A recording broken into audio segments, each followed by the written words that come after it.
देश और प्रदेश के बहुत ही गंभीर और महत्वपूर्ण इशू थे जिनको आप सबके सामने उजागर करना बहुत ही जरूरी था। पहला मामला है हल्द्वानी के श्याम धनिक का, जो कि एक दृष्टिबाधित संस्था के संस्थापक हैं। 113 बच्चे वहां पर पढ़ते हैं और सभी की उम्र 18 वर्ष से कम है। वहां विकलांग बच्चे पढ़ते हैं, कुछ मूक बधिर हैं, कुछ दृष्टिबाधित हैं और रसूखदार लोगों के साथ इसके गहरे संबंध हैं। श्याम धनिक जो कि 65 साल का एक बुजुर्ग है, वो कई वर्षों से दृष्टिबाधित छात्रों के साथ यौन उत्पीड़न कर रहा था, लेकिन उसके ऊपर कार्रवाई नहीं हो रही थी। अफसर गहरी कुंभकर्ण की नींद में सोए हुए थे। एक बच्ची ने साहस जुटाया जिसके साथ दुराचार श्याम धनिक ने किया। उसने पत्र लिखा पुलिस विभाग को और उसमें 2 अपनी सहेलियों के नाम भी उसने लिखे, लेकिन पुलिस विभाग को 1.5 महीना लग गया श्याम धनिक की धर दबोच करने में। उनको 1.5 महीना लग गया। 1.5 महीने तक उन्होंने फाइल दबा कर रखी। इतना गंभीर जबकि आक्षेप उस बच्ची ने हिम्मत करके लगाया था।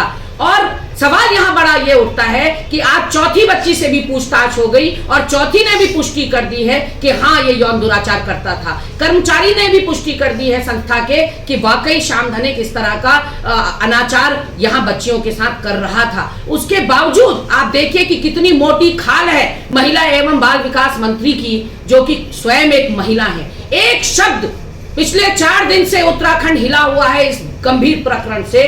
और देवभूमि, तपोभूमि, 4 धामों की भूमि हम कहते हैं अपने प्रदेश को, यहाँ छोटी छोटी बच्चियों के साथ इस तरह का दुष्कर्म हो रहा है और महिला एवं बाल विकास मंत्री को सांप सूंघ गया है। वो किसी बिल में घुसी हुई हैं, ना वो जांच की मांग कर रही हैं, ना वो दंड की मांग कर रही हैं, ना वो कुछ बच्चियों के लिए सांत्वना के 2 शब्द उनके मुंह से फूट रहे हैं। समाज कल्याण मंत्री भी किसी बिल में घुसे हुए प्रतीत होते हैं। मैंने आज प्रेस वार्ता कर माननीय मुख्यमंत्री जी से निवेदन किया है कि कृपया व्यक्तिगत रूप से केवल इन्वेस्टर समिट के चक्कर में मत रहिए। यहाँ प्रदेश की अंदर से आत्मा छलनी हो रही है इन सब हालातों को देखते हुए। क्या फर्क पड़ता है, आप लोटे को बाहर से सुनहरा चमका भी देंगे, अंदर से लोटा खाली है। धामी जी, आप रंग रोगन करवा रहे हैं, सड़कें चमका रहे हैं, तमाम पेंटिंग्स करवा रहे हैं निवेशकों के यहाँ आने के स्वागत सत्कार के लिए, लेकिन अंदर से उत्तराखंड की आत्मा छलनी हो रही है, जख्मी हो रही है। आपको श्याम धनिक के मैटर को पर्सनली देखना होगा।